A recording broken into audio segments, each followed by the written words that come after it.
ವಿಶೇಷ ಕಾರ್ಯಕ್ರಮಕ್ಕೆ ಮತ್ತೆ ಸ್ವಾಗತ. ಎಸ್ ಸರ್, ಏರ್ಪೋರ್ಟ್ ನ ವಿಚಾರದಲ್ಲಿ ಮಾತಾಡಬೇಕಾದ್ರೆ ಆಗ್ಲೇ ಹೇಳಿದ್ರಿ, ಟ್ಯಾಕ್ಸಿ ವೇಯ ಕಾಮಗಾರಿಗಳು ಆಗ್ತಾ ಇಲ್ಲ, ಆಗಿಲ್ಲ, ನಮ್ಮ ನಿರೀಕ್ಷೆ ರೀಚ್ ಆಗ್ಲಿಲ್ಲ. ಯಾಕದು? ಇಲ್ಲ, ಪ್ಯಾರಲಲ್ ಟ್ಯಾಕ್ಸಿ ವೇ ವರ್ಕ್ ಅನ್ನ ಈಗಾಗಲೇ ಸ್ಯಾಂಕ್ಷನ್ ಮಾಡಿದೆ. ಸ್ಯಾಂಕ್ಷನ್ ಮಾಡಿ ಕೆಲಸ ಶುರುವಾಗಿದೆ.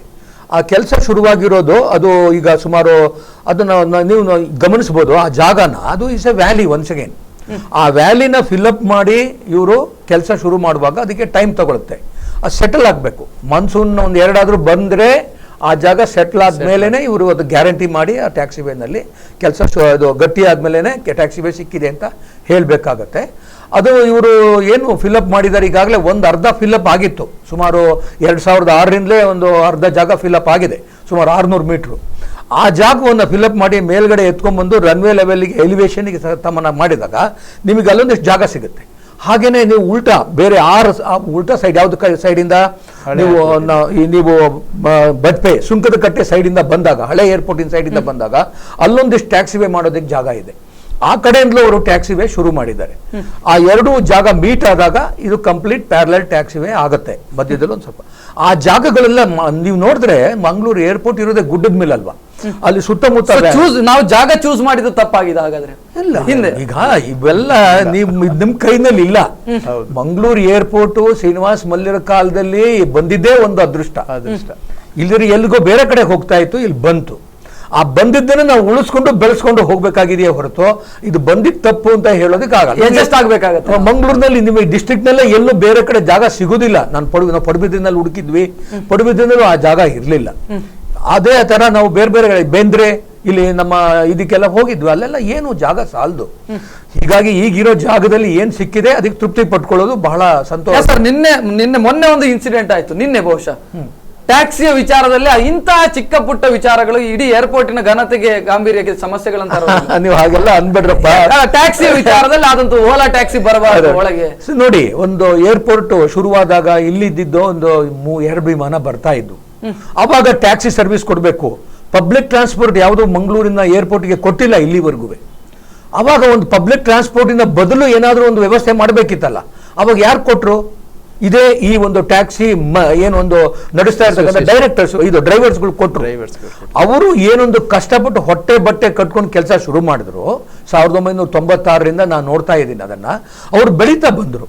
2 ವಿಮಾನಗಳು ಬಂದಾಗ್ಲೂ ಅವರು ಟ್ಯಾಕ್ಸಿ ಸರ್ವಿಸ್ ಕೊಟ್ಟರು. ಇವಾಗ 40 ವಿಮಾನಗಳು ಬಂದು ಹೋಗ್ತಾ ಇದ್ದಾವೆ ಅಂತ ಅಂದಾಗ್ಲೂ ಅವರು ಸರ್ವಿಸ್ ಕೊಡ್ತಾ ಇದ್ದಾರೆ. ಅವರಿಗೆ ನಾವು ಒಂದು ಸಿಸ್ಟಮ್ ಆಗಿ ಏನೊಂದು ಬೆಳೆದಿದ್ದಾರೆ.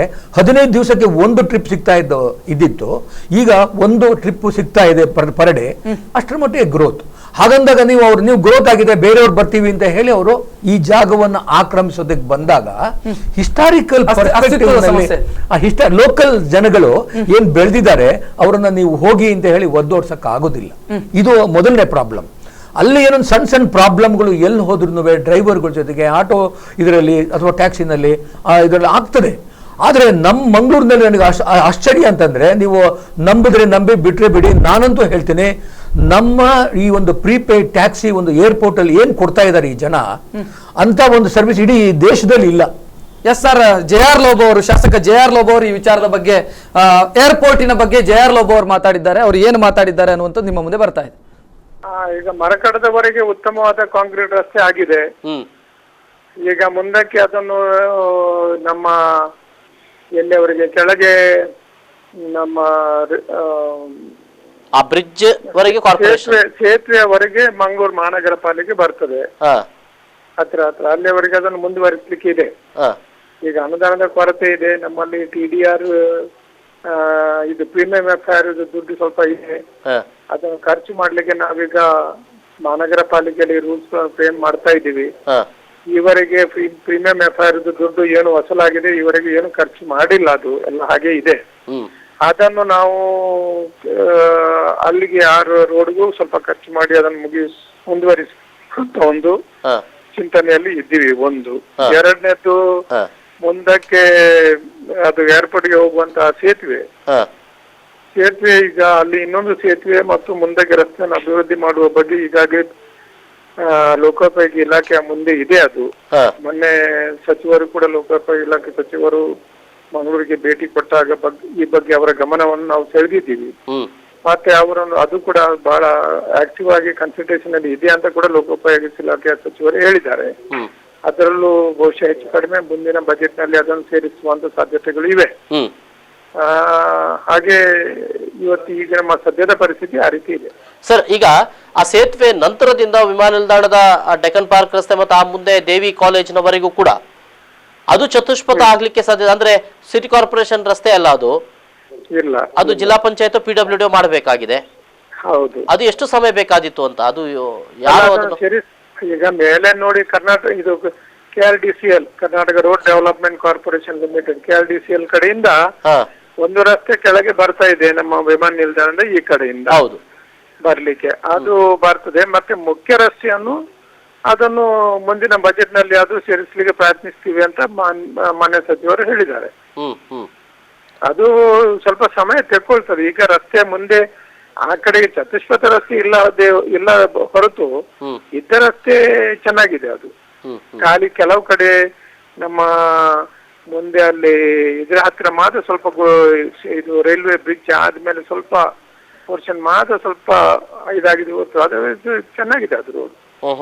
ಈಗ KRDCL ಅವರು ಮಾಡ್ತಾ ಇರುವಂತ ಡೆಕ್ಕನ್ ಪಾರ್ಕ್ ರಸ್ತೆ 2010ರಿಂದ ಅದು ಆಗ್ತಾನೆ ಇದೆ, ಈಗಲೂ ಕೂಡ ಮುಗಿತಾ ಇಲ್ಲ ಕಾಮಗಾರಿ. KRDCL ನವರು ಬಹಳ ಸ್ಲೋ ಇದ್ದಾರೆ. ಹೌದು, ಅದನ್ನು ಮಾಡ್ಬೇಕು ಅಂತ ನಾವು ಒತ್ತಾಯವನ್ನು ಜಾಸ್ತಿ ಹಾಕ್ತಾ ಇದ್ದೀವಿ. ಅವರಿಗೆ ಹಣದ ಕೊರತೆ ಇರುವುದಿಲ್ಲ, ಬಟ್ ಅದೇನು ಸ್ವಲ್ಪ ಗುಡ್ಡ ಕಡಿಯುದು ಅದನ್ನು ಮಾಡ್ಲಿಕ್ಕೆ ಸ್ವಲ್ಪ ಅವರು ಸ್ಲೋ ಇದ್ದಾರೆ. ಬಟ್ ಈ ವರ್ಷದ ಅವಧಿಯಲ್ಲಿ ಮುಗಿಬಹುದು ಅಂತ ಒಂದು ಭಾವನೆ ಇದೆ. ಮತ್ತೆ ನೋಡ್ಬೇಕು ಅವ್ರದ್ದು KRDCL ನವರದ್ದು ರಸ್ತೆಗಳ ಯಾವಾಗ್ಲೂ ನಮ್ಮ ಇವನ್ ಸುಳ್ಯ ರಸ್ತೆ ಕೂಡ ಅವರು ಮಾಡಿದ್ರು, ಅದು ಕೂಡ ಸ್ಲೋ ಆಗಿತ್ತು. ಎಸ್ ಸರ್, ಅದೇ ನೀವು ಆಗ್ಲೇ ಹೇಳಿದ್ರಿ ರಾಜ್ಯ ಸರ್ಕಾರದ ಪಾತ್ರ ಏನಿತ್ತು ಅದು ಸರಿಯಾಗಿ ಆಗಿದೆ ಅಂತ ಅನಿಸುತ್ತೆ ನಿಮಗೆ? ಇಲ್ಲ, ಏರ್ಪೋರ್ಟ್ಗೆ ಮೂಲಭೂತ ಸೌಕರ್ಯವನ್ನು ಒದಗಿಸಬೇಕಾದಂತ ರಾಜ್ಯ ಸರ್ಕಾರದ ಪಾತ್ರ.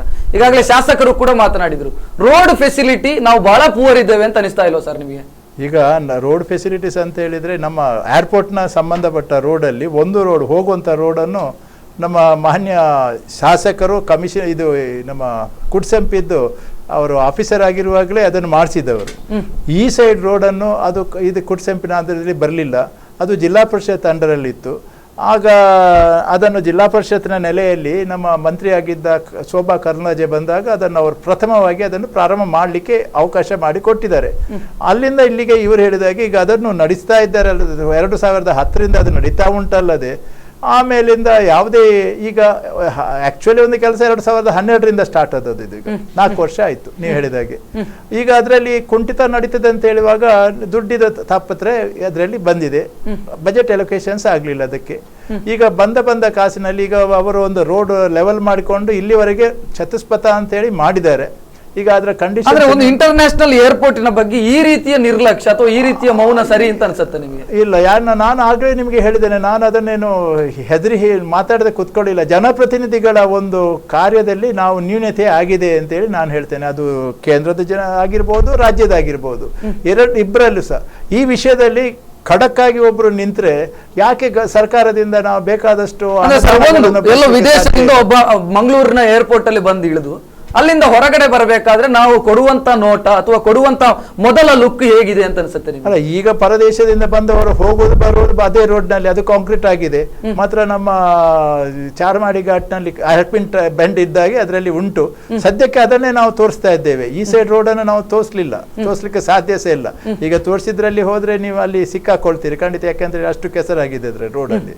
ಅದರಿಂದಾಗಿ ಇದನ್ನು ಈಗ ನಾವು ಡೆವಲಪ್ ಮಾಡಿದ ಮೇಲೆ ಅದರಲ್ಲಿ ಏನಾದರೂ ಹೆಚ್ಚು ಕಮ್ಮಿ ಇದ್ರೆ ನಾವು ಆಗ ಪರದೇಶದವರ ಬಾಯಿಯಲ್ಲಿ ನಾವು ಅದನ್ನು ಕೇಳಿಸಬಹುದು. ಎಸ್ ಸರ್, ಮೂಲಭೂತ ಸೌಕರ್ಯಗಳು ಅಂದ್ರೆ ಏರ್ಪೋರ್ಟ್ಗೆ ಸಂಪರ್ಕ ಕಲ್ಪಿಸಬೇಕಾದಂತ ರಸ್ತೆಯ ವಿಚಾರದಲ್ಲಿ ತೃಪ್ತಿ ಇದೆಯಾ ನಿಮಗೆ? ನೀವು ಡೈರೆಕ್ಟರ್ ಆಗಿದ್ದಂತ ಏರ್ಪೋರ್ಟ್ ನಲ್ಲಿ 2 ರಸ್ತೆಗಳು ಬೇಕು ಅಂತ ಹೇಳಿದ್ವಿ. ಅಲ್ಲಿಗೆ ರಸ್ತೆ ಕೊಡೋದು ಬಹಳ ಕಷ್ಟ ಆಗಿತ್ತು ಅನ್ನೋದು ಗಮನಿಸಿ. ಈಗ ಏರ್ಪೋರ್ಟ್ ಬಂದಿದೆ, ರನ್ವೇ ಆಗಿದೆ, ಬಿಲ್ಡಿಂಗ್ ಬಂದಿದೆ, ರೋಡ್ ಇರಲಿಲ್ಲ. ಅವಾಗ ಲೋಬೋ ಅವರೇ ನಾವು ಅವರು ಬಹಳ ಅದ್ರ ಬಗ್ಗೆ ಡಿಸ್ಕಷನ್ ಮಾಡಿದ್ದೀವಿ. ಆ ರಸ್ತೆಯಲ್ಲಿ ಗ್ರೇಡಿಯಂಟ್ ಸಹ ನೀವು ಏನು ಅದ್ರ ಬಗ್ಗೆ ಹೇಳಿದ್ರಿ, ಅವೆಲ್ಲ ಒಂದು ಕಷ್ಟದ ಪರಿಸ್ಥಿತಿನಲ್ಲಿ ಬಂದಿರತಕ್ಕಂಥ ಒಂದು ಒಳ್ಳೆಯ ರಸ್ತೆ. ಅದು ಒಂದು ಒಳ್ಳೆ ರಸ್ತೆ ಅನ್ನೋ ಪಾಯಿಂಟ್ ನಾನು ಇಲ್ಲಿ ಸ್ಟ್ರೆಸ್ ಮಾಡ್ತಾ ಇದ್ದೀನಿ ಹೊರತು ಆ ಕಷ್ಟ ಪರಿಸ್ಥಿತಿ ಏನಿತ್ತು ಅಂತ ಅನ್ನೋದನ್ನ ನಾನು ನಿಮಗೆ ಇವಾಗ ಹೇಳಿದ್ರೆ ಬಹಳ ನಮಗೇನೆ ಬೇಜಾರಾಗುತ್ತೆ. ಅಂತದ್ರಲ್ಲಿ ಒಂದು ಒಳ್ಳೆ ರಸ್ತೆ ಇದೆ, ಇವತ್ತು ಎಲ್ಲ ಬರ್ತಾ ಇದಾವೆ, ಹೋಗ್ತಾ ಇದಾವೆ ವೆಹಿಕಲ್ಗಳು. That you must congratulate the people that it has happen. But ಅಷ್ಟು ಸಾಕು ಅಂತ ಅಲ್ಲ, ಒಂದ್ ನಿಮಿಷ. ಆದ್ರೆ ಅಲ್ಲಿ ರೋಡ್ ಇನ್ನೂ ಬರಬೇಕು ಅಂತ ಹೇಳಿ ಡೆಕ್ಕನ್ ಪಾರ್ಕ್ ಇಂದ ನಾವು ಅವಾಗಲೇ ಪ್ರಪೋಸ್ ಮಾಡಿದ್ವಿ. ಅದನ್ನು ತಗೊಂಡು ಸ್ಟೇಟ್ ಗೌರ್ಮೆಂಟ್ ಏನ್ ಹೇಳಿದ್ರು ಅಂದ್ರೆ network of road will be developed by us ಅಂತ. Airports authority of India will construct runway, building etcetera. Network of roads will be given by us ಅಂತ. ಅದರ ಪ್ರಕಾರ ಈ ಕೆಲಸ ನಡೀತಾ ಇದೆ. ಅದಕ್ಕೆ ಕೊಡಬೇಕಾಗಿರ್ತಕ್ಕಂಥ ಇಂಪಾರ್ಟೆನ್ಸ್ ಅಥಾರಿಟಿ ಆಫ್ ಇಂಡಿಯಾ ಮಾಡ್ತಾ ಇರುವಂತ ಕೆಲಸಕ್ಕೆ ಸರಿಯಾದ ಪೂರಕ ವ್ಯವಸ್ಥೆ ರಾಜ್ಯ ಸರ್ಕಾರ ಕೊಟ್ಟಿದೆ ಅಂತ ಅನ್ಸುತ್ತಾ? ಅದು ಬಿಜೆಪಿ ಕಾಂಗ್ರೆಸ್ ಅಂತಲ್ಲ, ರಾಜ್ಯ ಸರ್ಕಾರ ಅಂತ ಮಾತಾಡಿ ಕೊಟ್ಟಿದೆ ಅಂತ ಅನ್ಸುತ್ತಾ? ಅಲ್ಲಿ ರಾಜ್ಯ ಸರ್ಕಾರಗಳಿಗೆ ಒಂದು ಏರ್ಪೋರ್ಟ್, ನಾನು ಮೊದಲನೇ ಹೇಳಿದೆ ನೋಡಿ, ಭಾಗ್ಯದ ಬಾಗಿಲು ತೆರೆಯುತ್ತೆ ರೀಜನ್ ನಿಂದು ಅಂತಕ್ಕಂಥ ಒಂದು ಪಾಯಿಂಟ್ ಆಫ್ ವ್ಯೂ ಇಟ್ಕೊಂಡು ಅವರು ಕೆಲಸ ಮಾಡಬೇಕು ಅಂತ ನಾನು ಹೇಳಿದೆ. ಆ ತರ ಕೆಲಸ ಬಹಳ ಕಡಿಮೆ ಆಗಿದೆ ಕರ್ನಾಟಕದಲ್ಲಿ. ಇರೋ 2 ಏರ್ಪೋರ್ಟ್ ಅನ್ನು ಚೆನ್ನಾಗಿ ಬೆಳೆಸೋಣ. ಇಲ್ಲಿ ಬೆಂಗಳೂರು ಒಂದೇ ಅಲ್ಲ, ಮಂಗಳೂರು ಇದೆ ಅಂತ ಅನ್ನೋದನ್ನ ತರೋಣ. ಬೆಳಗಾಂನಲ್ಲಿ ನೀವೇನು ಹೆಚ್ಚಿಗೆ ಆಗಲೇ ಪ್ರಸ್ತಾಪ ಮಾಡಿದ್ರಿ ಸರ್, ಕೇರಳದಲ್ಲಿ ಇರುವಂತ ಜಾಗೃತಿ ನಮಗೆ ಯಾಕೆ ಬರೋದಿಲ್ಲ? ಅದನ್ನೇ ನಾನು ಹೇಳೋದು. ಅದನ್ನ ಇಲ್ಲಿ ಇವರು ಆವಾಗಲೇ ತೇಜೋಮಯ್ಯ ಅವರು ಹೇಳಿದ್ರು MRPL ಬಂದಿದೆ ನೋಡಿ. ನಮ್ಗೆ MRPL ಅನ್ನು ನಾನು ಇಲ್ಲಿ ಬಂದಿದ್ದನ್ನ ಇನ್ನೊಂದು ರೀತಿಯಿಂದ ನೋಡ್ತೀನಿ. ಕೈಗಾರಿಕೀಕರಣದ ದೃಷ್ಟಿಯಿಂದ ನೋಡಿದಾಗ ಇಲ್ಲಿನ ಜನಕ್ಕೆ ಕೆಲಸ ಸಿಕ್ಕಿದೆಯೋ ಬಿಟ್ಟಿದೆಯೋ, ಟ್ಯಾಕ್ಸಿಗಳಿಗೆ, ಡ್ರೈವರ್ಗಳಿಗೆ, ಸುತ್ತಮುತ್ತಲ ಏರಿಯಾಗಳು ಡೆವಲಪ್ ಆಗಿರೋದಕ್ಕೆ ಅದೆಲ್ಲ ಏನು ಉಂಟಾಗಿಲ್ಲ. ಕೆಲವು ತೊಂದರೆಗಳು ಇದ್ದಾವೆ, ತೊಂದರೆಗಳು ಬಂದೇ ಇರ್ತವೆ. ಯಾವುದೇ ಒಂದು ಕೈಗಾರಿಕೆ ಬಂದರೆ ತೊಂದರೆಗಳು ಇರ್ತವೆ, ಅದನ್ನು ಪರಿಹರಿಸ್ತಾ ಹೋಗ್ಬೇಕು. ನಾವು ಅದನ್ನೆಲ್ಲ ಕ್ಲೋಸ್ ಮಾಡೋಕ್ಕಾಗಲ್ಲ ಶಾಪನ್ನು. ಏನೊಂದು MRPL ಬಂತು, ಅದರಿಂದ ಎಷ್ಟೊಂದು ಜನಗಳು ಇಲ್ಲಿ ಬರ್ತಾ ಇದ್ದಾರೆ, ಹೋಗ್ತಾ ಇದ್ದಾರೆ, ಒಂದು ಡೆವಲಪ್ಮೆಂಟ್ ಆಗ್ತಾ ಇದೆ. ನಾವು ಇದನ್ನು ಗಮನಿಸಬೇಕಾಗತ್ತೆ. ಎಲ್ಲಾದ್ರೂ ಒಂದ್ ಕಡೆ ದೇಶದಲ್ಲಿ ಬರ್ತದೋ ಇಲ್ವೋ, ನಾನು ಅವ್ರ ವಿರುದ್ಧ ಅಥವಾ ಪರವಾಗಿ ನಾನು ಮಾತಾಡ್ತಾ ಇಲ್ಲ. ಬಂದಿರೋದನ್ನ ಉಳಿಸ್ಕೊಳ್ಬೇಕು, ಬೆಳೆಸ್ಕೊಳ್ಬೇಕು. ಸೊ ಇಲ್ಲಿ ಏರ್ಪೋರ್ಟ್ ನ ವಿಚಾರದಲ್ಲಿ ನಿರ್ಲಕ್ಷ್ಯ ಇದೆ. ನಮಗೆ MRPL ಬಂತು, ಈ ಎಜುಕೇಶನ್ ಇಂದ ಏನೊಂದು ಇಲ್ಲಿ ಟೂರಿಸಂ ಇದೆ, ಮೆಡಿಕಲ್ ಟೂರಿಸಂ ಇದೆ, ಈ ಎಲ್ಲ ಪಾಯಿಂಟ್ ಆಫ್ ವ್ಯೂ ನ ಸ್ಟೇಟ್ ಗೌರ್ಮೆಂಟ್ ತಕ್ಕೊಂಡು ನನ್ನನ್ನು ಅದಕ್ಕೋಸ್ಕರ ರೈಲ್ವೆ ಸ್ಟೇಷನ್ ಅನ್ನ ಮಂಗಳೂರು ಏರ್ಪೋರ್ಟ್ ಕೆಳಗಡೆ ಕೊಡಿ ಅಂತ ನಾನು ಕೇಳ್ತಾ ಇದ್ದೆ.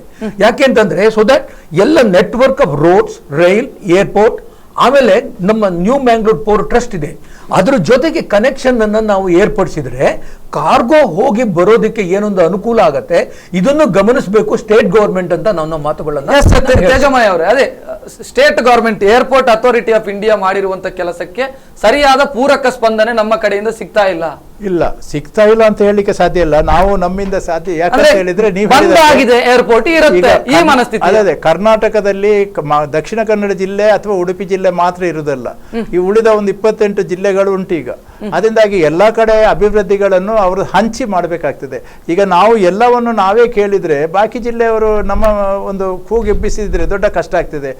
ಹೈದರಾಬಾದ್ ಕರ್ನಾಟಕ ಏರಿಯಾದವರು ಆಗಾಗಲೇ ಹೇಳ್ತಾರೆ ನಮ್ಗೆ ಕರ್ನಾಟಕ ಬೇಡ, ನಾವು ಬೇರೆ ಹೋಗ್ತೇವೆ ಅಂತ ಹೇಳ್ತಾರೆ. ಆದ್ರಿಂದಾಗಿ ಈ ತರದ ಭಾವನೆ ಇರುವಾಗ ನೀವು ಹೇಳಿದಾಗೆ ನಮಗೆ ಬೇಕಾದಷ್ಟು ಅನುದಾನಗಳು ಕರ್ನಾಟಕ ಸರ್ಕಾರದಿಂದ ಬಂದಿವೆ, ಆದರೆ ಸಾಕಾಗೋದಿಲ್ಲ.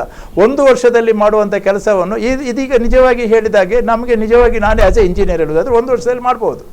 ಅನುದಾನ ಸಿಕ್ಕಿದ್ರೆ ನಮ್ಗೆ ಅದು ದೊಡ್ಡ ಕೆಲಸ ಅಲ್ಲ, 1 ವರ್ಷದಲ್ಲಿ ಮಾಡ್ಬೋದು. ಆದರೆ ಅದನ್ನು ಹಂಚಿಕೆ ಮಾಡುವಾಗ 1-2 ವರ್ಷ 3 ವರ್ಷ ಹೋಗ್ತದೆ. ಆದರೆ ಅಲ್ಲಿ ಒಂದು ಕೆಲಸ ಏನಂತ ಹೇಳಿದ್ರೆ ನಾವು ಕೂಗೆಬ್ಬಿಸಬೇಕು. ನೀವು ಹೇಳಿದಾಗೆ ಕರ್ನಾಟಕ, ಕೇರಳದವರು ಮತ್ತು ತಮಿಳುನಾಡಿನವರು ಅಂತ ಹೇಳಿದರೆ ಅಲ್ಲಿ ಒಂದು ಇಲೆಕ್ಷನ್ ಆಗುವವರೆಗೆ ಮಾತ್ರ MPs ಮತ್ತು ಇವರು ಬೇರೆ ಬೇರೆ ಇದರಲ್ಲಿ ಪ್ಲಾಟ್ಫಾರ್ಮಲ್ಲಿ ಇಲೆಕ್ಷನ್ಸಲ್ಲಿ ಫೈಟ್ ಮಾಡ್ತಾರೆ. ಯಾಕಂತೇಳಿ ಕಾಂಗ್ರೆಸ್ BJP ಅನ್ನೋದರೆ ಅದು ಇದೆ ಅಂತೇಳಿ ಎಲ್ಲ ಮಾಡ್ತಾರೆ. ಆಮೇಲಿಂದ ಅವರ ಇಂಟ್ರೆಸ್ಟ್, ಪಬ್ಲಿಕ್ ಸ್ಟೇಟಿದ ಇಂಟ್ರೆಸ್ಟ್ ಬಂದಾಗ ಎಲ್ಲರೂ ಒಟ್ಟಾಗ್ತಾರೆ.